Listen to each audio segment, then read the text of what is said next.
वाला प्रभाव हमारी बुद्धि पर ही होगा। हमारी सोच कैसी, हर स्थिति में हम यही सोचेंगे कि इसमें ठाकुर जी की कृपा क्या है।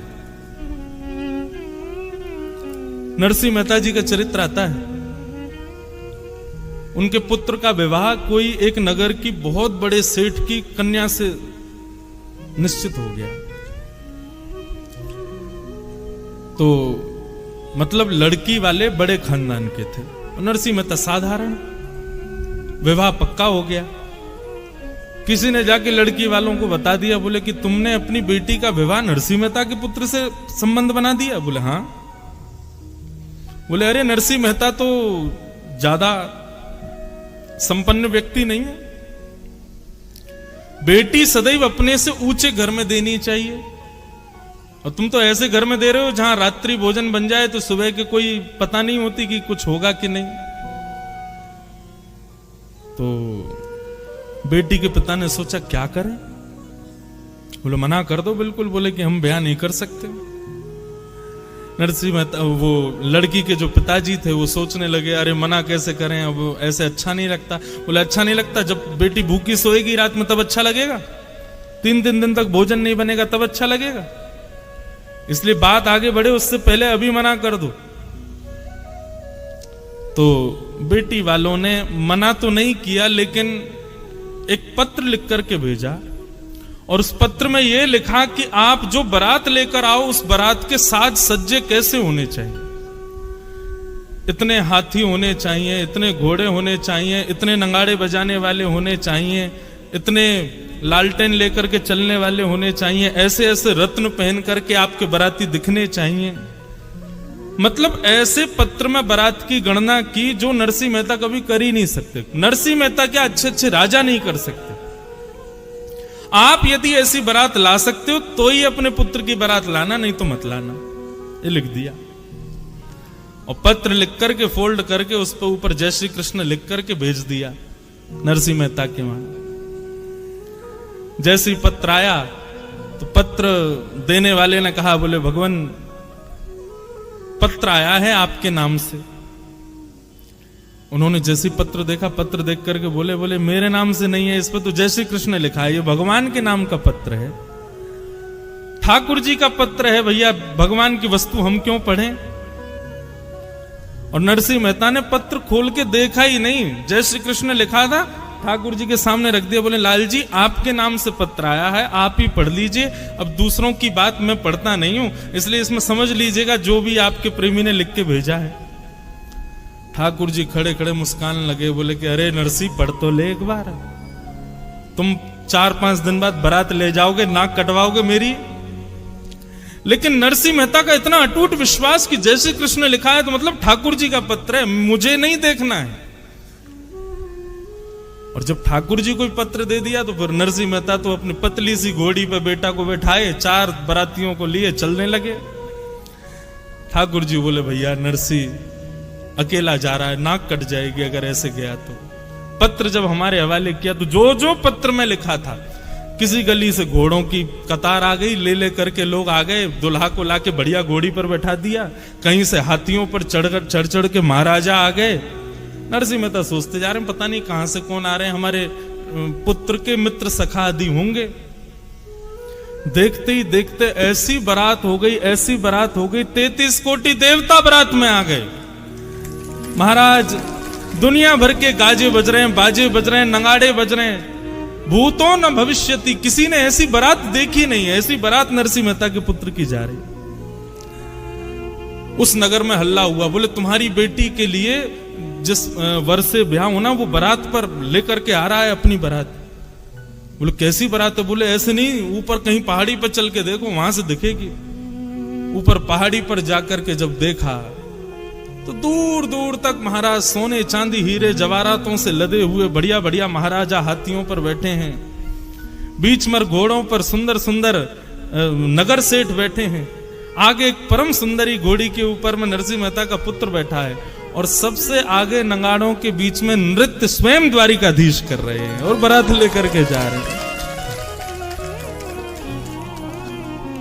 भक्त का भैया स्वभाव ऐसा होता है, ज्यादा चतुर बनने की कोशिश मत किया करो, सरल रहो, सहज रहो। चूहा आ गया तो यही सोचो कौन है, गणेश जी आए होंगे निश्चित। अभी बारिश पड़ जाए तो यही सोचना कथा सुनकर के देवता प्रसन्न हो रहे हैं, पुष्प वर्षा कर रहे हैं। चलते चलते गिर जाओ तो यही सोचना कोई बहुत बड़ी आपदा आने वाली थी, लेकिन ठाकुर जी ने केवल ठोकर लगवा दी। हर स्थिति में सकारात्मक, कभी भी मन में बुद्धि में ऐसे भाव आने ही मत दो कि ये गलत है, ये अपशगुन है। ये वैष्णव का पहला लक्षण है बंधु। वो हर स्थिति में भगवत कृपा का अनुभव करता है। प्रहलाद जी महाराज चाहते तो लाख बहाने बना देते, हिरण्यकश्यप के कुल में जन्मा, मैं भक्ति कैसे कर सकता हूं, लेकिन कोई बहाना नहीं किया। प्रहलाद जी अपने पिताजी को कहते हैं, पिताजी भक्ति का बीज अंकुरित माला जपने से नहीं होता, भक्ति का बीज अंकुरित माहौल होने से नहीं होता। अब आप सब लोग यहां पर नाम गुणगान कर रहे हैं, तो कोई नास्तिक आएगा तो निश्चित है वो भी गा देगा आप सबके प्रभाव से। आप सब उठ के नाचने लगोगे तो जो कभी भगवान का नाम नहीं गाता वो भी आ गया तो वो भी नाच जाएगा। माहौल तो सब करा देता है, लेकिन बिना माहौल के ये होना बहुत बड़ी बात है। तो पिताजी माहौल से भक्ति नहीं आती, नाम जप करने से भक्ति नहीं आती। आदि आदि भाव बताते हुए प्रहलाद जी अंत में कहते हैं, तो बोले फिर तुम्हारे अंदर भक्ति का बीज आया कैसे? तब प्रहलाद जी कहते हैं, महीयसां पादरजोभिषेकम निष्किंचनानां न वृणीत यावत्। बहुत ध्यान से सुनिएगा बंधु। बोले पिताजी, निरंतर वैष्णव गुणानुवाद गाने वाले, निरंतर भगवत चर्चा करने वाले वैष्णवों की चरण रज की ये कृपा है कि मेरे अंदर भक्ति आई। श्री गुरु चरण सरोज रज निज मन मुकुर सुधार, वर्णो रघुवर विमल यश जो दायक फल चार। सबको याद है हनुमान चालीसा। सबसे पहला वाक्य गोस्वामी जी क्या कह रहे हैं? श्री गुरु चरण सरोज रज निजमन मुकुर सुधार। अपने गुरु के चरण के रज के कण से मैंने अपनी मन बुद्धि को सुधारा है। और उसके बाद क्या हुआ? बोले वर्णौ रघुवर विमल यश जो दायक फल चाह। मेरी सामर्थ्य नहीं है, आपकी सामर्थ्य नहीं है कि आप यहां सत्संग में बैठे हो। मेरी सामर्थ्य नहीं कि मैं व्यासपीठ पर बैठ के बोल रहा हूं। और अगर आप अपनी सामर्थ्य मान रहे हो कि आप बैठे हो और मैं यहां से बोल रहा हूं, ऐसी सामर्थ्य मैं मान रहा हूं, तो आप और मैं, हम दोनों ही एक प्रकार से बाल बुद्धि हैं। यह हमारी मूर्खता होगी। आपकी और मेरी सामर्थ्य नहीं है कि हम एक शब्द भी सुन सकें, एक बार भी श्री राधा मुख से कह सकें, एक बार भी वृंदावन जा सकें या वृंदावन का स्मरण कर सकें।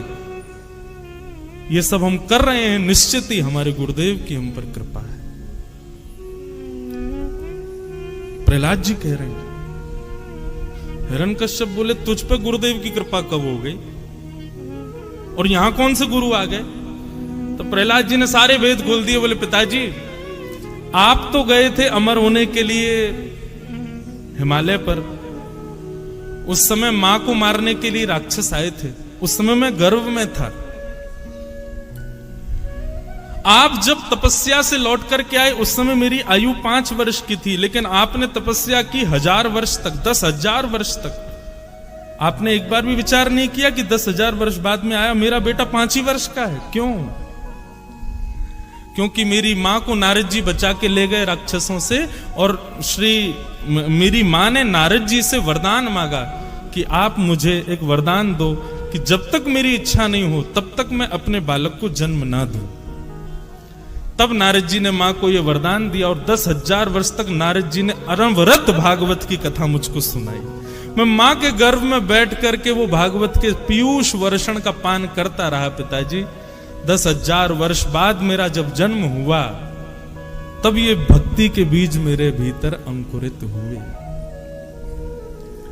तो निश्चित ही आप मानिए चाहे मत मानिए, आपके पूर्वजों के पूर्वजों के किसी ने तो वृंदावन रस को चखा है, वृंदावन रस की सेवा की है, इसीलिए वो भक्ति का बीज आपके भीतर आया है और अब आप भी कर रहे हो। तो निश्चित है, इसका जरूरी नहीं आपके पुत्र पे आएगा, पुत्र के पुत्र में आ जाएगा, पुत्र के पुत्र के पुत्र में आ जाएगा, कहीं ना कहीं तो वो बीज जाकर के अंकुरित होगा, उसको आप रोक नहीं सकते।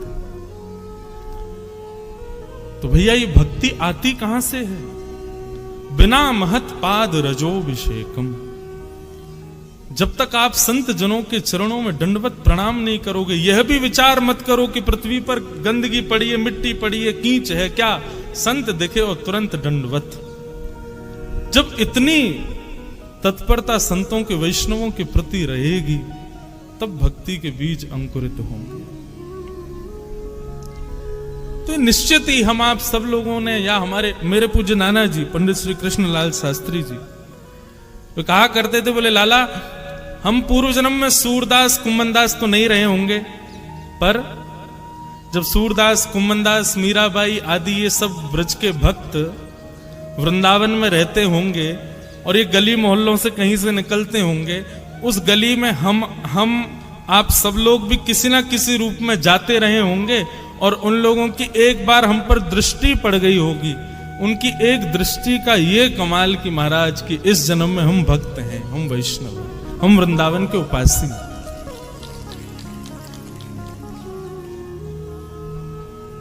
एक गुरुवाणी सुन रहा था मैं, चरण कमल तेरे धोए धोए पीवा मेरे, सदगुरु दीन दयाल। क्यों?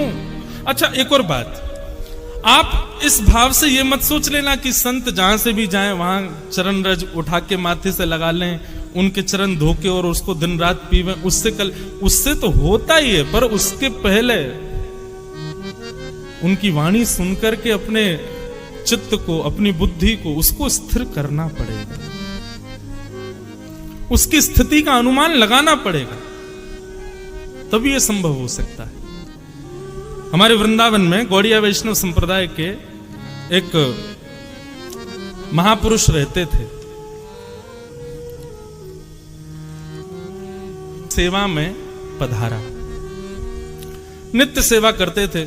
एक बार उनके ठाकुर जी ने बंगाल के किसी वैष्णव भक्त को स्वप्न में दर्शन देके आज्ञा की कि तुम वृंदावन चले जाओ।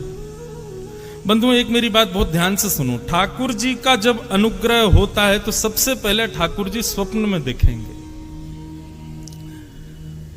भगवत दर्शन ऐसे नहीं होगा स्पष्ट ठाकुर जी प्रकट हो गए, दिख गए, चल रहे फिर रहे हैं, दिख रहे हैं हमको, ऐसा नहीं। ठाकुर जी सबसे पहले स्वप्न में दर्शन देंगे, और स्वप्न में भी प्रत्यक्ष नहीं दिखेंगे। ठाकुर जी की कोई ना कोई अंग का दर्शन होगा, ठाकुर जी की कोई ना कोई वस्तु का दर्शन, वंशी दिख जाएगी, मोर मुकुट दिखेगा, ठाकुर जी की पीली पीतांबरी दिखेगी।